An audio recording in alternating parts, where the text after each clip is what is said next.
We here. We're at the Family Business Podcast. I'm DJ Trouble Kid. To my left, we have Marquette Wizard. I thought you was gonna turn the mic. I ain't gonna lie to you. He ain't swinging the mic. No Diddy.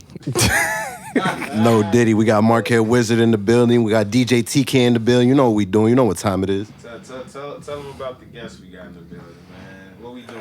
Man, we got one of my bros in the building, bro. Man, brother, for a long-ass time. We went to school together. You know, we've been doing music for, some years, man. Man, we got my brother Young Pesoo in the building, bro. Don't forget the 2 O's, man. You know what I'm talking about? Type shit. Yeah, Don't it forget was the 2 O's, good, type man. shit, yeah. Hey, what's good, podcast? It's your boy Pesoo with 2 O's from the south side of Chicago. You know, I'm tuned in. I'm locked in with TK and my boy Marquette Wizard in the building. Let's get it. Yeah. Shit, so what you been up to, bro? Shit, man, I ain't gonna lie to you. Today was a nice little subtle day. I went to a career fair, actually, in Inglewood, bro. Like, shit was smooth as hell.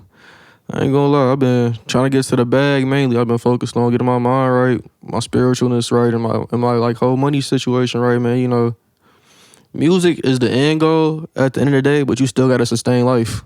You gotta pay your bills and shit. Yup. Yeah, I feel that. Real niggas doing real shit. Yeah, I feel like we all at that point, one way or another. Like everyone in this room, we trying to make that shit happen. And it's definitely happening. We taking the steps every day. Every day that you wake up's a blessing, an opportunity, to get up and get that shit for yourself. So, I mean, speak more like on the music though, because we kind of, recently reconnected these past, probably a little over a year, compared to, after school ended and shit like that. Like, what can you say about, your journey through music and the kind of music that you make now versus what you used to make? Man, Pesoo in general, it was way different from when Cash Camo first came into the game. Like, I approach music way differently now because I understand from reading the business side of shit and then going through shit with family members where I could have had my foot in the industry twice type shit. Knock on wood, that door's still gonna be open one day. You feel me? But Cash Camo was still trying to figure out who he was. I was probably 19 years old when I first started rapping, and a lot of shit I really didn't know what I wanted to rap about at all. It was more drill was popping at that time. It was more trying to make music to what's popping to the air was more to what listeners want to hear in our city growing up in Chicago. So a lot of shit I was making was drill music. I'm like, I gotta make drill. I'm trying to get out the city. It's gonna get me on in the city because that's the music scene right now. But as I got older, I'm like, I got real situations going on. Yeah. Listening to Juice WRLD. Juice WRLD was probably one of my biggest inspirations. Not his sound, but based off the shit he was actually rapping about. Getting in tune with your feelings, expressing yourself. So, over the years, I lost a couple family members. I lost one of my closest homies on Thanksgiving in 2022. That was my brother. We used to walk to school together and shit for grammar school. Used to go to his house in the summer. That was the first death. Death, they always say death come in threes. Then my uncle passed away in 2023. That man was like my father. Then my mom's passed away. And that was the last, crushing blow for me. And I was like, instead of doing this shit when I was 18 years old, popping pills and drinking and smoking and waking up at 5 p.m. or 6 p.m. missing the whole day type shit because I'm so depressed from other shit I got going on. It's I got to channel this shit into a positive outlook, into a positive input. I've always been cold at music, so put my pain into my words, use what I know how to do, what the skills I gained during the pandemic as far as making melodies, making choruses, making intros, making actual verses that got bar for bar, just catchy, but also got metaphors and punchlines in them. And it was damn, when you started freestyling, you started thinking more about your approach like Eminem or Cole, because it's fuck what everybody else think you that nigga at the end of the day. So lock the fuck in and make some shit that motherfuckers gonna listen to, but it's gonna make their mind race, make their mind think. So Pesoo is a general now. Pesoo is a boss. I think Cash Camo was just getting brought onto the army, brought onto the game, and it's here's the tool in your hand. What you gonna do with it in the future? That's real. And I like how you took time to speak on, the deaths, because that isn't the easiest thing to speak on in any capacity.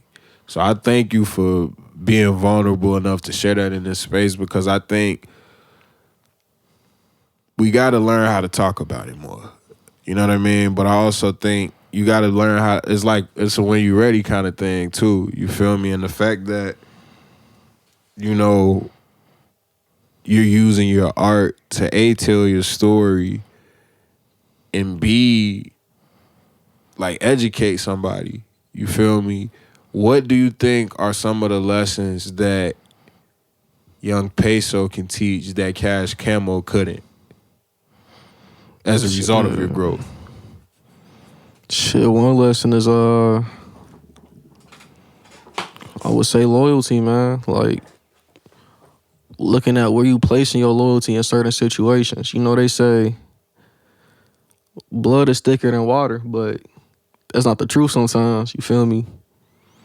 I feel closer to Jew more than I feel closer to some of my family members, like the relationships I made in college and actually being out here meeting people in the industry.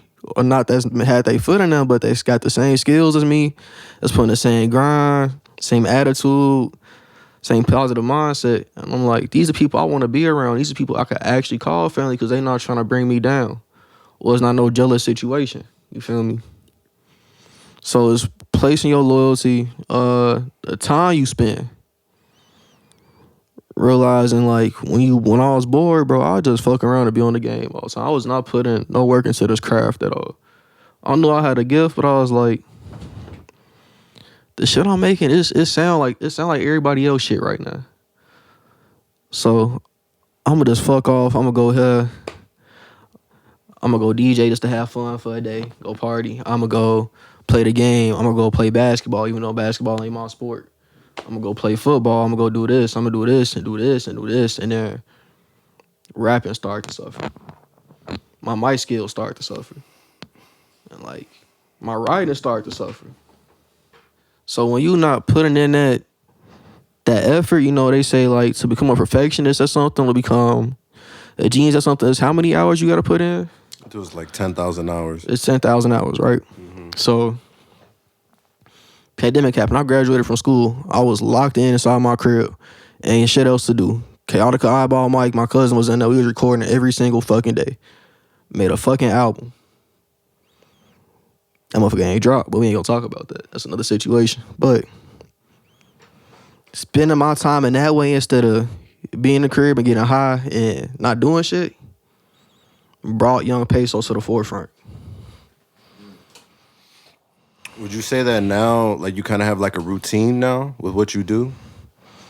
I feel like my routine isn't set in stone, but there's certain things that I take from my routine that I use every day.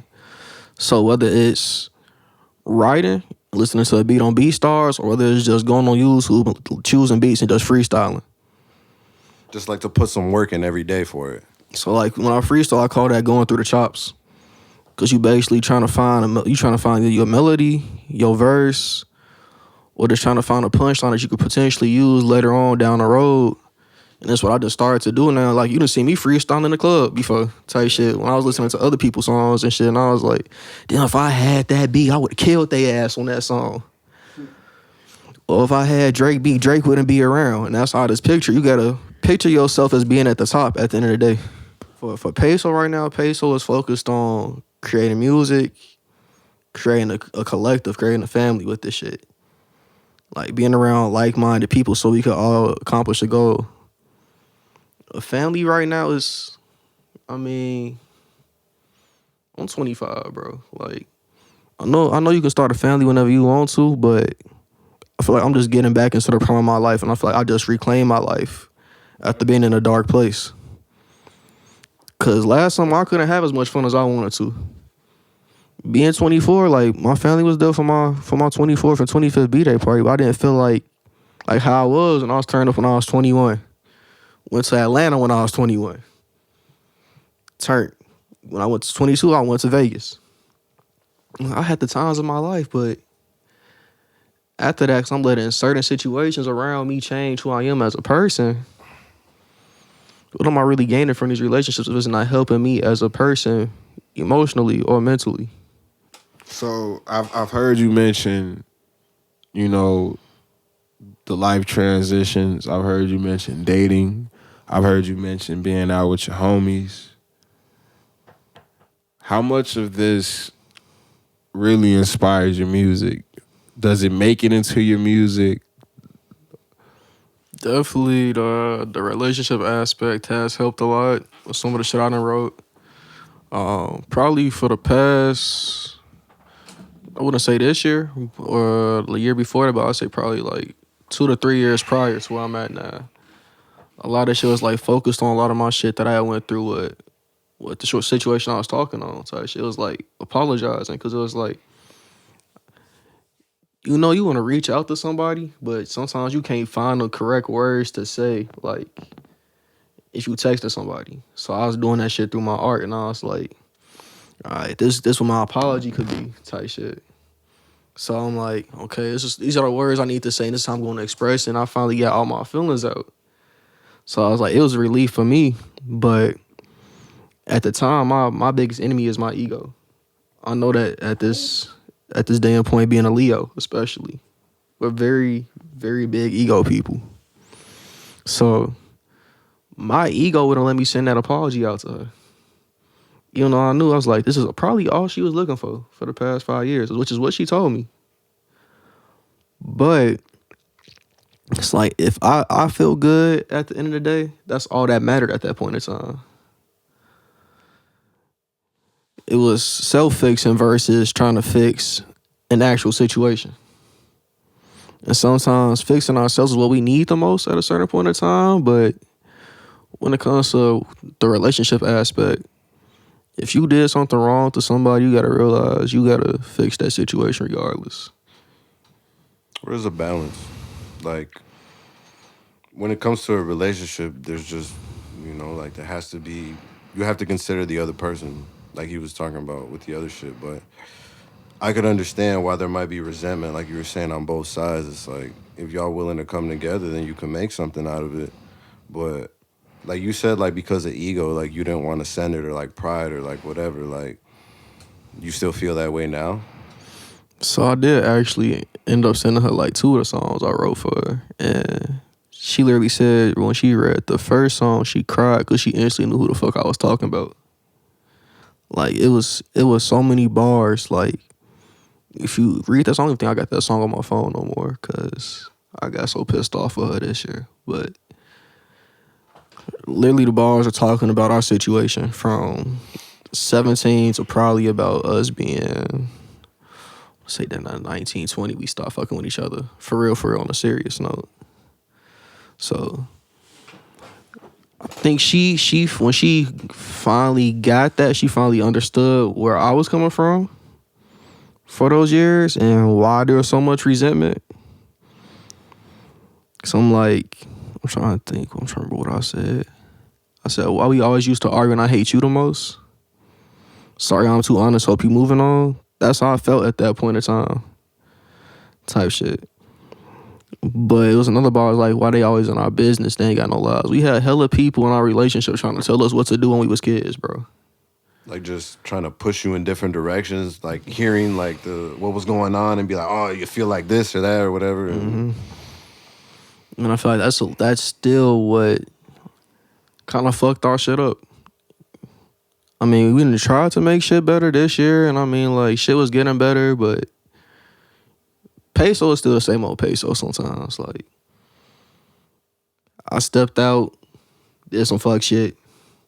Even though we wasn't technically together, but we was claiming that we was together type shit. Right. That was my fault for saying the words exclusive. And I'm still trying to figure out, like, I mean, I ain't had no, like, real relationships. I done had flings, bro. Like, I try not to be in relationships based off, like, the shit I seen growing up. I never saw, like, what a happy marriage was type shit. Yeah, me neither. So it was like I always see my grandpa, my grandma argue when my pops wasn't around. My uncle had children by multiple women. And that was my father figure. And then my cousins, because I didn't have time to be around my actual siblings because of the way my father was moving, you know. They'll show me the same shit. You get this much many women to have a good time, fuck everything else. Care about yourself at the end of the day, because all you got is yourself, and that's what you could depend on. But it's some real genuine ass women out here that you gonna find. Facts. And that Shout out shit Danny. come damn near like once in a lifetime. I'm not gonna lie. And this might have been one of the most genuine women I've had in my life. Cause she still try to do shit for me and help me out. But it's like, I think her story in her with her. Like, I feel like you ready to be a wife. I'm still out here ready to be lit, focusing on getting my stability. Just cause you stable don't mean that I'm stable. Right. You don't think that you can make it work even with that? You don't think that she'd be able to kind of go along with the things that are coming with what you're going after? Well, first, sometimes it feels like it's a compromise, but I can tell based off her energy and knowing her for so long, because her mom literally called me her skin. Like, that's how much I know this girl type shit. I just feel like... Might not just be the right time, you know? Like, I don't know. Like, do you think she would wait for you? Not this time around. No. She said she's already waited those 5 years. So it's like, but my thing is still like... But there's two sides to that, though. Yeah. Because she had... Truth be told, she had a nigga that was like the complete opposite of me. Money making, had tons of money based on his family type shit, pharmacy tech, going to the medical field, all types of shit. Mm-hmm. You know me, I'm a creative, bro. Like, I'm a creative, chewing through whatever I do, versus whether it be audio recording, audio editing, us gaming and being on Twitch some days type shit. Like, I just love expressing myself and having fun, and that blue collar work field or being a white collar worker, that shit not just for me. Like, I found that shit out when I was 17. I had an internship at the Cook County Clerk's office, bro. Mm-hmm. Like, how creative I am as a person, like, sitting in a cubicle, that shit kills me. That shit drains me. And I respect the people out there that do that shit, because that's a grind. You get in the bag regardless. It just wasn't for you, though, based on who you were as a person. Bro, being at 17 years old, being in that office, being in the cubicle, being around government officials, bro. Hey, wait, what you think about that? Speak on your experience. I got words, shorty.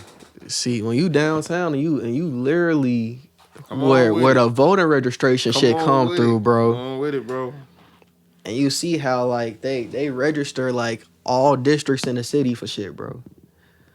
Like the telemarketer shit, what they call an old person house or a black person house, they only do that shit once, bro. They tell you to make sure you do that shit one time. For you see like a Caucasian name or an Indian name or another race, call them back multiple times, even if they hang the phone up on you. Still try to get them registered. Man, that's some shit. That's some shit. But I still value the experience, because being a communications major, which is what I chose to be when I got to college, like I had that experience from like helping them run a social media campaign for getting people registered to vote. So when it was my turn to go to the V103 block party and shit, I was making sure there was black people's images being put up there and their reasons for voting. And I ended up meeting Emmett Till's like aunt when I was there, bro. And that was probably one of the craziest life experiences I've had, bro. She was like, how old are you out here getting people registered to vote? I'm 17. She said, you're not even 18 yet, baby. And you understand how important it is. You understand what one of my family members went through. And I was like, you resemble somebody. You look familiar. She told me. Emmett Till was my nephew. I kid you not, bro. To be that close to history at 17 years old, doing something for our people, trying to get them vote, even though the 2016 election was a piece of shit, because our vote really doesn't matter at the end of the day, unfortunately. If you understand how the Electoral College works, Right. our shit really don't fucking matter. Because still at the end of the day, it's the Supreme Court and all the other constitutional pieces up there, and DC picking who they want for president. Because popular vote, sometimes it helps them sway. Yeah, you know what? This person might have as many electoral college votes, but if we sway this here and we recount here, we take a vote away from here or there, then our agenda could be accomplished. So I'm like, I understand people fucked with Bill Clinton a lot back then, but it's a lot of shit that Bill Clinton did that fucked us over and set us back as black people. It's a lot of shit that Reagan did that fucked us up, especially fucked all minorities up and set us up as people in the country. We see in prison, like, there's how many black men and how many Hispanic men locked up? It's all brown, all shades of brown in the prison facility that's slaves to this country, because all it is, it's another form of slavery. They getting paid that raise probably like 25 cents to the dollar to an hour, bro. So they not making shit. But they making shit for everyday products that Americans use. They making toothpaste. They making license plates. They making garbage bags. They making all types of shit that we use. Shit. The Walmart brothers founded like, and they fund like private prisons, bro. Facts, I didn't hear about that. The Koch brothers fund private prisons. The nigga that made Home Depot. See, you know what's dope? Like how we got to talking about internships, but how it kind of revealed this passion for politics that lives in you. So it's dope because it seems to me that it's funny too, just knowing that like we got a record that's like we low-key got a record together. Just kind of heard it from there, but it's dope being able to really sit down and meet the man behind the record. You know what I'm saying? And really sit and understand what's going on. You know what I mean? Not just in your mind, but like just kind of gaining a glimpse of what you see. Because based upon a lot of what you just said, just within those brief, just literally in what you just, the presidents you just named, I'm like, he knows something. He tapped in the way he need to be tapped into. And that's mandatory these days. What do you want to leave the next generation with?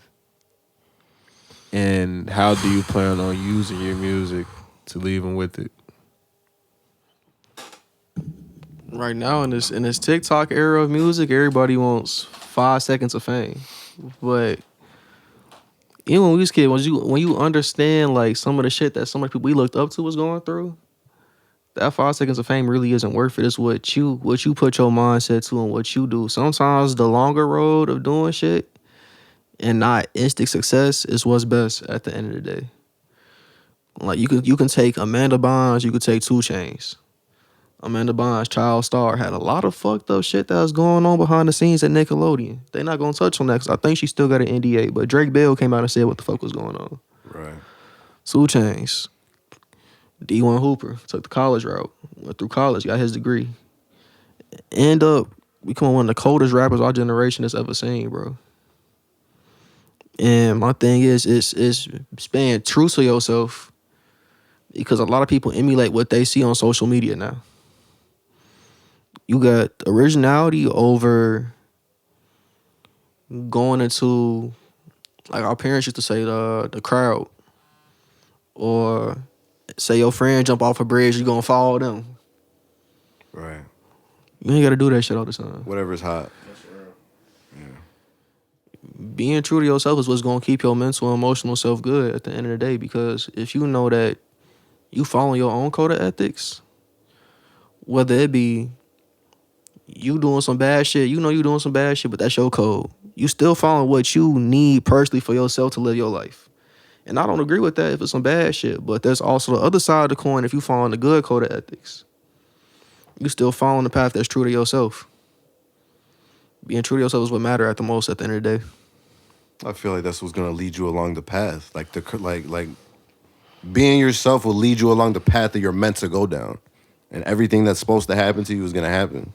If you go against that, or if, like you're saying, you're just on some popping shit, whatever, then it's like you have to keep doing that same shit. And it might not be who you are inside, but you have to keep doing it because that's how you pop. That's how you made it happen. So it's like, I hear exactly what you're saying with that. I think, like you say, is I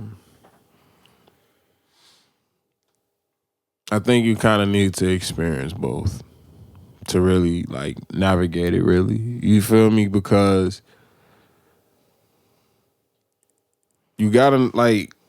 I think sometimes you gotta know what those boos feel like for real. You know what I'm saying? You gotta know like everybody not gonna root for you. You know what I'm saying? Some people gonna root against you forever. Some people gonna root against you because that's the trend. You know what I'm saying? And it's like I once heard T.I. say, "If you live by the praises, you will die by the boos." And I probably could be saying it wrong, phrasing it wrong. But it was like, if you live by the crowds, like you gonna die by it. And that was some shit I had to learn the hard way. You feel me? And it was like, it's dope to see that you have this mentality, bro. Like, and you standing on it. You see what I'm saying? So even in this interview, you stood on it. Like, nah, like that shit sound cool, but nah, that whole situation just ran its course. And even walking out of here knowing that or saying that and being aware of that, it's like I'm real interested to see what comes from you next. Because now you have, it's not now you have, you've always had it in you, I believe. But I think now it's kind of, you got more of a reason to really J down with this shit and really, make a name for yourself. And just keep it going, keep it growing and keep it spreading. You feel me? All that other shit ain't for nothing, bro. And I gotta say it like that because it's easy to just get caught up wasting our time just trying to feed into what we know ain't giving us life. So you feel like this music thing is really giving you that life and you got this message that people need to hear about being authentic, being yourself, all these things, man. Get that shit to these people. You know what I mean? And that's the dope part about just being like sitting here and doing this. You know what I'm saying? A lot of the times these interviews go different because we dealing with guys that sometimes we deal with guys that have years of content out. You know, in this case, it's different. You know, we have the luxury to watch you grow and to see what you do from here. And I'm honestly very fucking excited to see it. You know what I'm saying? Bro has been speaking very highly of you for a long time. And it's been times where I'm like, man, like, hey, bro, like, what we doing? Like, and bro has always been very adamant on like, nah, bro, like, he good people. Cause I naturally just, like, I'm not really a social guy for real. Like, I think I have to be social because of the work that we do, of course. But I'm really like, I like staying on myself for real. So I automatically just be like, nah, I don't care who it is, nigga. Nah. My immediate guess is a no. Like, no. Like, See, and that's how I kind of refer to myself. I refer to myself as a extroverted introvert. You know, I feel like I made myself extroverted to deal with the world that I'm in right now. You always got a network, but if I could be true to myself, man, if I had my own studio at home, I'd just probably be inside the crib recording nonstop every day. yeah, but you know something too though, like as cool as that is, it's all about balance. You know what I mean? Seeing how you could, cause as dope as recording in that studio is, like, you might meet that producer walking in that studio. You might meet that engineer, that artist that you've been waiting to catch. Like, hey man, let's get on this together. You know what I'm saying? No Diddy. You might just like you never know what opportunities you run into for real. And I ain't even gonna lie, like sometimes being in the studios, it just gives you just that extra ear of creativity for real. So it's just I'm gonna encourage you to do both. And obviously you're gonna find the one that you know which one you like better, but Yeah. just like man, just keep swimming, bro. That's all I'm gonna say to you. Keep swimming, keep surfing on your own wave, and just don't allow yourself to get lost in your own sauce. Don't allow yourself to get lost in this bullshit that we see around us. You got a real good head on your shoulders, and it's just gonna like you're gonna go as far as you allow yourself to go. You can take that however you want to take that, but you really that's the truth. You gonna go as far as you allow yourself to go, bro. So just continue pushing and being the you that you are, bro. Like I knew this interview was important to bro, so I made sure I was like, bro, I was tired, and I'm like, nah, like this shit is important. If it's important to bro, it's important to me, and you important to bro. I'm here to tell you, bro. I don't watch a lot of niggas come around. This is like, bro, this is one of my brothers, bro. Like real life, I've known this nigga half of my life at this point. And when I tell you, bro, I done seen people come and go around him. He didn't brag about none of them niggas how he talk about you, bro. So I need you to know that and wear that with a badge of honor, bro. He see a lot in you and I see a lot in you as a result of that. So the world gonna see, the goal is to get the world to see what we see in you.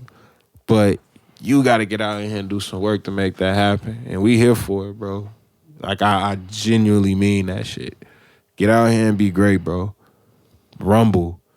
And don't leave no bro, don't leave nothing behind. Get that shit your all, no matter where it is or where you at. Give it your all. Cause you got the energy. You got it. So just continue being you, bro. God about to open some tremendous doors for you. But just be ready when he open them for you. You got me? Most definitely. But you got this shit, bro. Real talk. I'm really looking forward. I'm looking forward to watching you, bro. Like I'm really looking forward to watching you build and grow and become I'm not gonna the young Pesoo you becoming, bro. Cause it's dope just meeting, like real talk, bro. Like, yeah, you say you was Cash Camo, bro, but I feel like this version of you that I'm meeting, like I can remember this. You see what I'm saying? Like for some, like I say, I remember glimpses of meeting you then, but this right here is an encounter I can remember, bro. You see what I'm saying? Yeah, yeah. And it's because what you made, the way you spoke, the way you talk. So continue to carry that as you navigate this shit, because there's gonna be people that come and try to break you and throw you off of. So I done had. I think I got like what we got like. I got like 4 plans right now. I got a project I'm working on with Wizard right now that I'm working on. I got a project with Chino I'm working on right now. I had an R&B project that I was thinking about working on in the mix. It was gonna be like kind of like old school gangster movie like theme reference as far as like the soundtrack for the movie, for the music and shit. Cause I got a real friend from my job. You know, he was one of the coldest singers I done seen in Chicago, bro. Like, bro got the voice. We start having these plans and shit, but you know, life hits you sometimes. So I got to link back up with him, and then my personal project that I'm dedicating to my OG on her birthday, July 23rd. It's gonna be like Lil Wayne dedication, cause all the shit I've been writing like solo wise, that Wizard done heard and that other people done heard, even my family, they like this then your dedication, like how Wayne made his shit. So July 23rd, keep your eye out for that date. July 23rd, man. You heard this shit, man. You heard it from the source, bro. Man, is there anything else that you want to touch on, man, before we get out of here, bro? The floor is yours, bro, honestly. Anything else that you want the people to know about you or what you got going on?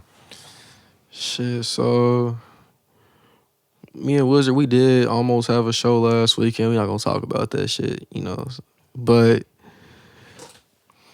it's a nice venue if people want to come out to Rochelle, Illinois, every Saturday weekend, you know. Sundays they have open mics out there. Sundays it just be a little party afterwards, you know. Club Pulse. Club Pulse is a dope place to be at. It's a good place to network at with other people. You got sometimes you'll get producers and other rappers and other DJs. And I was talking to Nopa Ruski one time. We was chatting about like doing YouTube stuff out there. It's just making sure you got the right people and get enough people to be out there. So Pesoo isn't just an artist, he's also a mogul. And that's what I need people to understand. When I tell you I understand the business side of this shit now, shit feels so much easier and shit that been way different than what it was when I was 19 years old. I know exactly what I got my foot headed towards right now. And it's kicking down every fucking door possible that come my way.